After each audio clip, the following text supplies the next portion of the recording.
I'm Dixon Wright, and I am in the surety business, an industry in which lives on data and provides guarantees to stakeholders that we can step in and efficiently handle a default. The challenge up to now has always been we're the last to know anything's going wrong, and it's very difficult for us to contribute to a project's success. So as we look at this transition to digital, what we're recognizing is that the surety industry could produce a great product if it had better information for underwriting, and more importantly, better information during the progress of the job to be able to monitor it and be responsive to a situation that may rise up to a default. Providing a digital surety bond that connects all stakeholders not only allows the surety to have better information for itself, but all the stakeholders on a project now have better information. My name is Mark Brennan. I'm the founder of Kynoch Labs. We are a systems integrator, kind of married to Salesforce, but that's just a technology end of things. We love building solutions for really small businesses and mid-sized businesses. We love sustainability, eco-friendly. We love manufacturing. We love global supply chain, and a couple of other industries. And so I'm super excited to be involved in your project. And so here was a great opportunity for us to build solutions that essentially take the paper out of it and take the human sort of handoffs that slow things down, take those, simplify those, and bring it all together. So this has been an exciting opportunity for a little while now, and super exciting now that we're actually getting to build it. So here we are at the login screen for the FISTech portal. Let's log in.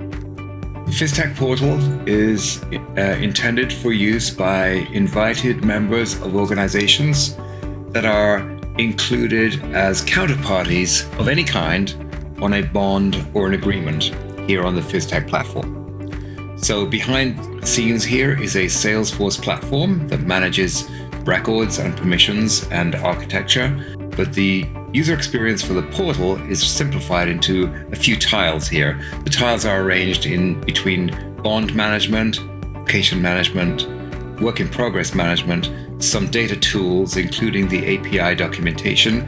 The APIs themselves are not visible here on the user experience for the portal because they work obviously under the hood from machine to machine, from server organization to server organization. And at the bottom here, we have some download of datasets where you can see your own records or sample records in full XBRL compliant format. Let's dig in and go and create a bond. We'll pick agreement number 222 for demo purposes. You can, of course, create your own agreement if you don't have one. The agreement is essentially the project. It is the backbone of the entire architecture from which we inherit some core information. The wizard here is arranged to make the user experience friendly and efficient, so it inherits certain pieces of information as we progress through the wizard. So we'll be done in no time here. We're inheriting the obligee, the surety company, the surety broker, but maybe we're going to add a finance lender company, and we're going to add an digital architects. Excellent. So we're done with this piece, and we go forward into the next stage with bond details. We've inherited the bond amount. Let's set some effective date, start date, and a completion date 1 year into the future. For demo purposes, we'll move quickly through this, and then we can save this bond record, and we can now view the record that we just created. There it is. Excellent. As mentioned, we used agreement number 222 as the backbone from which to inherit some pieces of information. We can navigate to that agreement and we can read it and see what's in it. A lot of pieces of information in this, a lot of data points. We can go now back to the home button. We can view bond records, of course.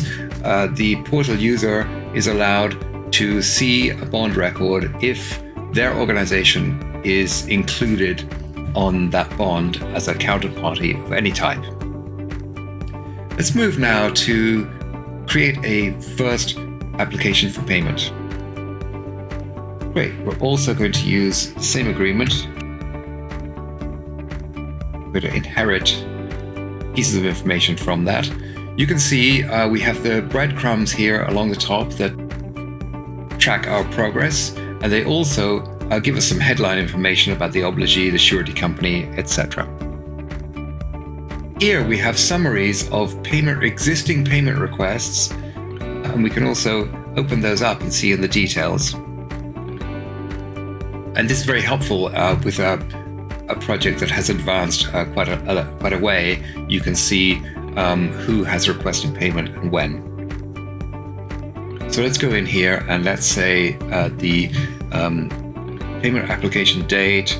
The period is really something inside of your own organization that is not validated by our platform.